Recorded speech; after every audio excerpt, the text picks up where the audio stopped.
like, do you want to draw something? Yeah, just quickly, I just deleted it. So we had the most amazing experience at Ster Kinekor this morning. I'm being sarcastic. I couldn't tell.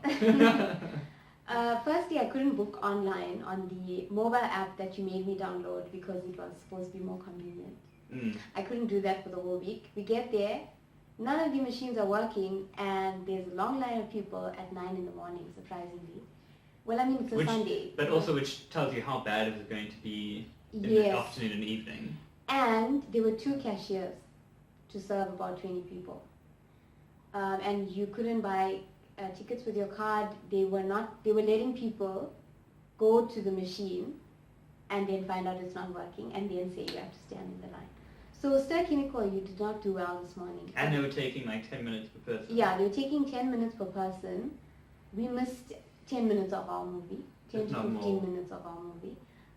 Very, very disappointing. Most people were missing the beginnings of their movie. Disappointing service from Ster Kinekor. But I mean, what's new as well? Because what we normally do is Talia goes and fetches the tickets, and then I head up to go and sort out the popcorn and drinks. So I only became aware of this when I got a phone call to be like, what's happening? I'm stuck in the long queue. And I just started eating my popcorn. But yeah, to pick up on that, it's not something necessarily new at Ster Kinekor, which is annoying because we occasionally, get good service. But it's just a very consumer unfriendly environment when you're outside. The tickets are in a weird place. We're talking specifically about Ster Kinekor Gateway.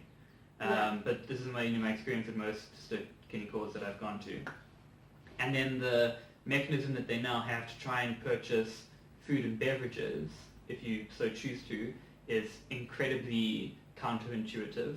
It requires you to queue for a circular area, and I don't know how you queue for a circle because that's not how queuing works.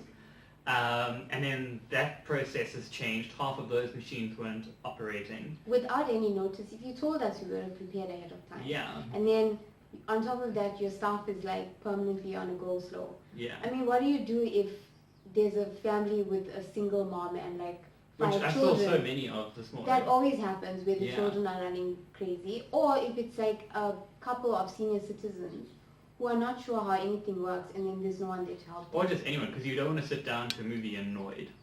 But Ster Kinekor, you always make us stress before the movie. I don't know if it's part of creating the vibe before we go and sit in and just calm down, but you make us very stressed. I think I've missed a good 45 minutes of a movie just by standing in line for popcorn. Yeah. It's been bad. So we are mourning, but we're mourning so you can fix it because we're consumers. Yeah. And we spend at least 200 Rand at your establishment every single week. Popcorn's not cheap. Yep. I'm Talia. I'm Matthew. And this has been our public service announcement for Ster Kinekor Gateway, Consumer Watchdog. Signing.